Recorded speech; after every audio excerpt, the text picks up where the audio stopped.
హరి ఓం. గోవింద. ఏడు కొండల సామి ఎక్కడున్నావయ్యా,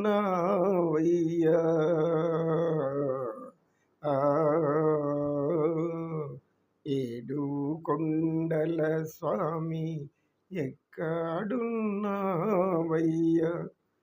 ఎన్ని మెట్లెక్కినా కానరావేమయ్యా, ఏడు కొండల స్వామి. గోవింద గోవింద గోవింద. నా మనసు పరమానందం చెందినది. పరంధామ పురుషోత్తమ పెద్ద అక్కడికి వచ్చి అడిగాడు, గురువుగారు, మానసిక సమస్యలన్నీ కూడా నగరాల్లో ఎక్కువగా ఉండేవాళ్ళు, అది మీరు చెప్పారు వాతావరణ కాలుష్యం వల్ల కూడా వస్తుంది అది, మరి గ్రామాలకు కూడా ఇలాంటివి పాకుతూ ఉన్నాయి, ఎలా దీన్ని అరికట్టడం, అసలు ఎందుకు మానసిక సమస్యలు వస్తాయి? గ్రామస్తులందరూ కూడా ఏం చెప్తారు గురువుగారు, మానసిక సమస్య అంటే ఏంటో అని ఆలోచిస్తూ ఉన్నారు. అప్పుడు సత్యనిష్ఠులు చెప్పారు, ఆయన మానసిక సమస్యలు అనేవి జన్మత కొన్ని వస్తాయి, అవి కర్మానుసారం వస్తాయి. జన్మత వచ్చేటివి కర్మానుసారం వస్తాయి.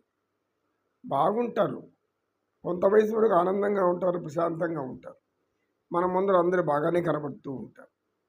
ఉన్నటువంటి వాళ్ళలో ఒక వింత ప్రవర్తన ఏర్పడుతుంది. ఆ వింత ప్రవర్తన ఒక మానసిక, అంటే పిచ్చి అనేది వేరు, సమస్య అనేది వేరుని గుర్తించాలి. ఈ రెండుకి చాలా తేడా ఉంది. సమస్య అనేది ఏమిటి? మనలో విపరీతమైన ధోరణి ఒకటి మన నుండి ఆ ప్రవర్తనలో బయటపడుతూ ఉంటే అది మానసిక సమస్య గుర్తించాలి ఎవరైనా. అలాంటి కానప్పుడు సమస్య లేదనుకొని ఆనందంగా ఉండాలి. ఇది చాలామందికి తెలియదు. ఈ విధంగా కర్మానుసారం వచ్చే మానసిక సమస్యలు జన్మ ప్రారంధ కర్మల వలన రావచ్చు. కానీ ఈ మధ్యలో వచ్చే మానసిక సమస్యలన్నీ కూడా ఊరికే రావు. ఊరికే ఎటువంటి పరిస్థితుల్లోనూ మానసిక సమస్య రాదు. డబ్బు పెట్టి కొనుక్కుంటేనే వస్తుంది మానసిక సంక్షోభం. డబ్బు పెట్టి కొంటేనే వస్తుంది. ధనం పెడితే అన్నీ కొనొచ్చు అనుకుంటారు, ఇది కూడా కొనుక్కుంటూ ఉంటారు. ధనం పెట్టి కొనుక్కునేటివన్నీ ఇలా సమస్యలుగా పరిణిస్తాయని అర్థం చేసుకోలేదు. అర్థం చేసుకోవాలని అంటే జ్ఞానాన్ని ఆశ్రయించాలి. జ్ఞానాన్ని ఆశ్రయించాలంటే జ్ఞానం మీద వాళ్ళకి ధ్యాసే ఉండదు. ఏం చేస్తుంటుంది లోపల? నేను నిత్యం పూజలు చేస్తున్నాను, వ్రతాలు చేస్తున్నాను, తపస్సులు చేస్తున్నాను, ఎన్నో చేస్తున్నాను, అనేక ధార్మిక కార్యక్రమాలు చేస్తున్నాను, ప్రపంచంలో ఉండే అన్ని దేవాలయాలు చుట్టేశాను, ఇంకా నాకెక్కడిది? నాకు తెలియని జ్ఞానం ఏదైనా ఉందా?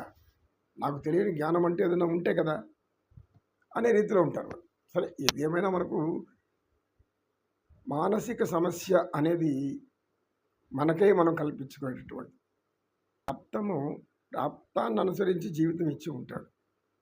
ఆ జీవితాన్ని కొనసాగించుకుంటూ ధర్మాన్ని వదలకుండా, నీతిని న్యాయాన్ని మర్చిపోకుండా, ఏ వయసు ధర్మాన్ని ఆ వయసుతో ఆలోచించుకుంటూ ఆచరిస్తూ పోతే మానసిక సమస్యే రాదు. ఒక ప్రణాళిక ఉండాలి. వయసు అయ్యే కొద్దీ ఏముండాలి? చిన్నపిల్లల్లో ఈ యొక్క పాఠశాల నేర్పిస్తారు క్రమశిక్షణ, డిసిప్లైన్.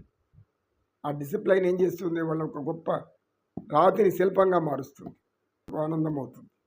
అలాగా మనలో ఉండేటటువంటి మంచి గుణాలను వెతికి పెట్టుకున్నామంటే కూడా మానసిక సమస్య రానే రాదు. మంచి గుణాలను వెతికి మనతో పెట్టుకోవాలి. అది మనలో పెట్టుకోవడం అంటే ఆచరించడం అని. ఒక్కొక్క వయసులో ఒక్కొక్క ధర్మం ఉంటుంది. లైంగికానందం అనుభవించని ఎవరు చెప్పరు అనుభవించవద్దు అని, కానీ దానికి ధర్మం ఉంది. ఆ ధర్మాన్ని అనుసరించే నీకు ఒక ధర్మపత్ని ఉంది, నీకు ఒక ధర్మపతి ఉండాడు. అగ్ని సాక్షిగా మీరిద్దరూ ఒకటైనారు, పంచభూతాల సాక్షిగా ఒకటైనారు. అలాంటప్పుడు మీరు ఏం చేయాలి? అలాగే ఆనందాన్ని ఎవరిలోనైనా అదే ఆనందం మనకు ఆలోచించుకోవాలి. సరే, అలాంటి పరిస్థితుల్లో కూడా మానసిక పరిస్థితి దెబ్బతింటుంది. ఎందుకు? దొంగతనం చేస్తున్నారంటే వాళ్ళ లోపల భయం ఉంటుంది.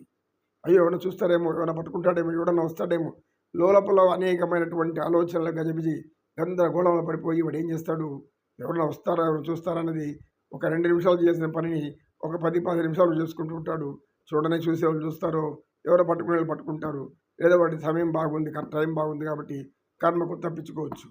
అయినా కానీ ఇప్పుడు తప్పించుకునే స్థితి లేదు. ఎందుకంటే ఇంద్రుడికి ఎన్ని కళ్ళు ఉన్నాయో అన్ని కళ్ళు పెట్టేశారు మన వాళ్ళు. సీసీ కెమెరాలు తప్పించుకునే స్థితి లేదు.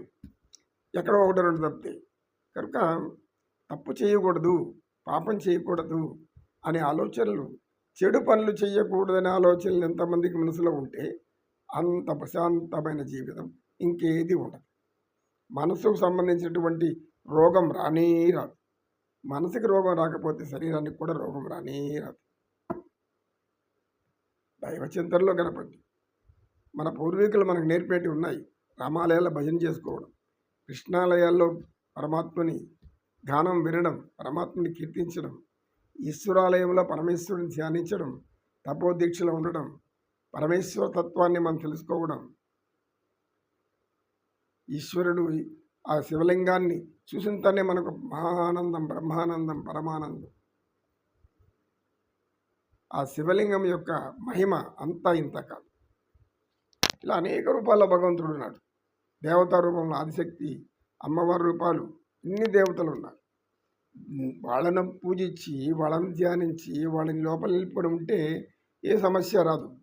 కానీ అక్కడికి పోయినప్పుడు భక్తి కలుగుతుంది. అది కూడా ఊరికి ఒక 2 నిమిషాలు అలా బయటకు రాగానే మళ్ళీ గుర్తొచ్చేస్తాయి. అన్నీ ఏమేమి గుర్తు రావాలో అన్నీ గుర్తుకొస్తాయి.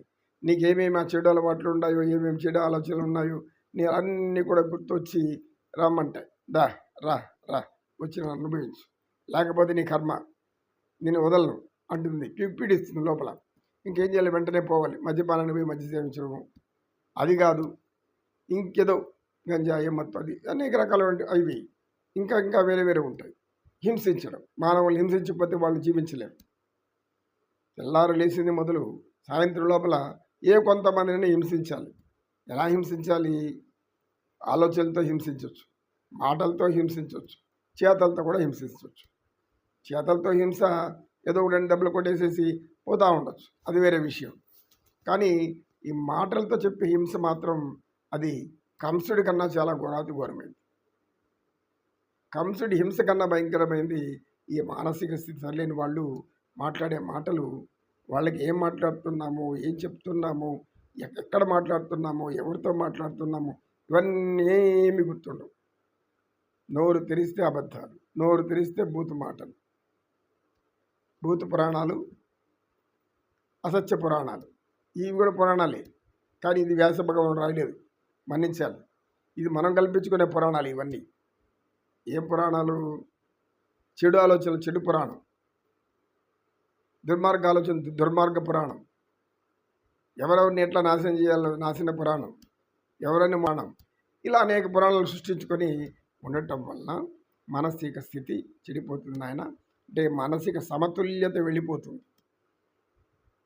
మానసిక సమతుల్యత ఎందుకు వెళ్ళిపోతుంది? చేయరాని పని చేయటం. కనుక ఈ మానసిక సమస్యలు రావడానికి అనేక కారణాలు, 1 కాదు 2 కాదు. ముఖ్యమైనది ఏమిటంటే జీవన విధానంలో సరైన ఆచరణ లేకపోవడం అనేది, క్రమశిక్షణగా జీవించడం అనేది లేనటువంటి సమస్య. ఏదో మొక్కుబడికి నేను 6 నెలలకు వెళ్ళాను, మొక్కాను, పడి దొల్లాను, వేలు లక్షలు ఇచ్చి పూజ చేయించాను. ఏం చేత నీ మనసు స్థిమితం లేకపోతే, మనోస్థిమితం లేకపోతే, మనో నియంత్రణ లేకపోతే, మనో సమతుల్యత లేకపోతే స్థితప్రజ్ఞత్వం అనేది రాదు అంటాడు పరమాత్మ. స్థితప్రజ్ఞత్వం అంటే నిత్యము ఆనందంగా ఉండడమే నీ యొక్క ప్రజ్ఞ. ప్రజ్ఞ అంటే స్థిరమైనటువంటి, ప్రశాంతతమైనటువంటి నీ యొక్క స్వరూపం. మాటలు చేతలు అన్నీ కూడా ఎప్పుడైతే నువ్వు సమస్థితిలో పెట్టుకుంటావో, ఏ సమయంలోనా సరే, కష్టం వచ్చినా దుఃఖం వచ్చినా, ఎవరిని తిట్టినా కొట్టినా బాధించినా ఎటువంటి చర్యకు ప్రత్యర్య చేయొద్దు. అన్నిటికీ సమానంగా దుఃఖాన్ని, సుఖాన్ని, చలిని, ఎండను, వానను, గాలిని ఏ విధంగా భరిస్తామో ఆ విధంగా అన్నిటినీ సమానంగా తీసుకుంటున్న వాడే స్థితప్రజ్ఞుడు అని పరమాత్మ చెప్తాడు. దుఃఖేషనుద్విగ్నమనాః సుఖేషు విగతస్పృహః వీతరాగ భయక్రోధః స్థితధీర్మునిరుచ్యతే. ఎవరైతే సుఖ దుఃఖాలకు రాగద్వేషాలకు ఈ యొక్క వాతావరణానికి కూడా మనసుని చెడగొట్టుకోకుండా సమతుల్య స్థితిలో పెట్టుకుంటాడో వాడు మాత్రమే స్థితప్రజ్ఞుడు. స్థితప్రజ్ఞత్వానికి ఆయన అనేక శ్లోకాలు చెప్పున్నారు పరమాత్మ భగవద్గీతలో. స్థితప్రజ్ఞత్వం రావాలి అంటే సామాన్యమైన విషయం కాదు. ఏదో 4 మాటలు చెప్పినంత మాత్రం స్థితప్రజ్ఞత్వం వచ్చినట్లు కాదు. ఆచరించాలి. వయసు కనీసం భగవంతుడు 60 ఏళ్ళకు చేర్చాడు అంటే అది బ్రహ్మానందం, పరమానందం, ఎంతో పుణ్యప్రదమైన జీవితం.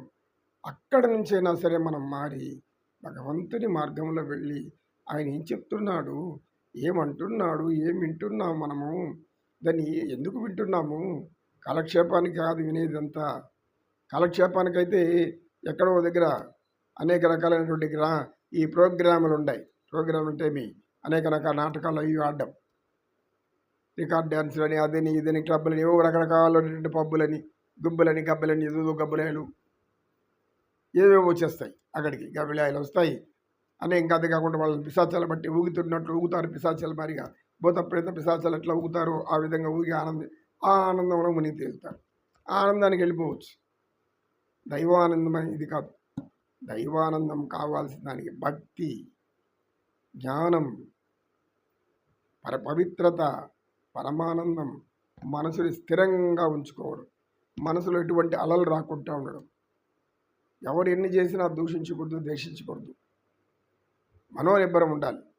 గంటల తరబడి ఎవరెవరికి నన్ను వాడు ఇటన్నాడు, నిన్ను ఇటన్నాడు, నీ కథలు పురాణాలు చెప్తూ ఉంటే పాపం ఎదుటి వాళ్ళకి పని లేదా? నీ పురాణాలు, నీ కథలు లేదానికి. ఇది ఒక మానసిక సమస్య. తెలియదు వాళ్ళలో మానసిక సమస్యలు అని తెలియని వాళ్ళు అనేక మంది ఉన్నారు ఇప్పటికీ మన సమాజంలో. నాకు మానసిక పరిస్థితి సరిగ్గా లేదు అనే విషయం వాళ్ళకి తెలియదు. ఇతరులను పీడించడమే మానసిక సమస్యకు మొదటి మెట్టు అనేది కూడా తెలియదు వాళ్ళకి. ఇది మామూలే, పీడించడం మామూలే, తిట్టడం మామూలే, అరవడం మామూలే. ఎవరో ఒకరు దొరకాలి, ఆ దొరికిన వాడి తల తినేవాళ్ళు, వాడి బుర్ర అంతా ఖాళీ చేసేవాడు. వాడు కూడా మనలాగా పిచ్చోడైపో ఇందా ఇది నాయన. మానసిక సమస్యల కారణాలు 1 అని 2 అని కాదు.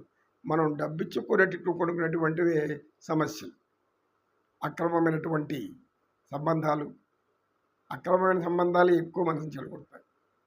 ధర్మాతీతమైన సంబంధాలే మనుషుల్ని పాడు చేస్తాయి. ధర్మాన్ని నిలుపుకొని హృదయంలో నిండే గాలి తీసుకొని ఒక్కసారి శ్వాస తీసుకొని బిగించుకొని ఆ పరమాత్మను లోపల తెప్పించుకో, ఆవాహన చెయ్యి. నీకెందుకు మానసిక సమస్య వస్తుందో ఆ తర్వాత యోగులను, మునులను, ఋషులను అడిగి చెప్తారు అని యోగం చెప్తుంది. పతాంజలి యోగ సూత్రాలు చెప్తుంది. స్వామి వివేకానంద కూడా చెప్తారు. వివేకం కాదు చెప్పాలంటే మళ్ళీ అందరినీ మన పేర్లు చెప్పుకుంటూ రావాలి. వాళ్ళందరూ చెప్పింది ఇంత అదే సూత్రమే. నీ మనసు చెడిపోవడానికి కారణం నువ్వు చేసుకునే కర్మలే. మధ్యలో ఎంతోవరకు బాగుండేవాడు ఇప్పుడు ఎందుకు ఇట్ట అయిపోయినావు అని అందరూ అంటున్నారంటే అర్థం చేసుకోవాలి. ఎందుకు ఇట్ట అయిపోయినావు, మారు అని ఎవరు అన్నారంటే ఓహో మనలో ఏదో ఒక చెడు ఉంది, దాన్ని మారమని చెప్తున్నారు. ఎందుకు అందరిలో దేవుడు ఉన్నాడు, ఈ దేవుడు మాట వినవా? ఎదురు చెప్పేవాళ్ళు మాటలు వినవా? దేవుడు ఏం చెప్తున్నాడు అనేది. భగవంతుడు లేదు, భగవంతుడు నీకు ఒక జ్ఞానం ఇచ్చి ఏదో చెప్తుంది, దైవ జ్ఞానాన్ని ఆచరిస్తాడు. ఎదురు అందరూ ఒకరు కాదు, ఇద్దరు కాదు, ముగ్గురు కాదు, 10 మంది వచ్చి అయ్యా నువ్వు ఏదో మార్పు సరి లేదు, నిన్న మార్పు సరి చేసుకుంటే బాగుంటుందేమో అని అంటున్నారంటే ఎందుకు కొందరు భయపడకుండా కొందరు అధికారులు ఏదో విధంగా చెప్తూ ఉంటారు. వాళ్ళ మాటలు వాళ్ళు పలికించే దేవుడు భగవంతుడే కదా. మరి ఆ పలికించే మాటలు మనం ఎందుకు గ్రహించం. కర్మ మనవల్ని ఎంతవరకు పీడించాలను. సత్కర్మవే సత్ఫలితం, దుష్కర్మ ఏవ దుష్ఫలితం.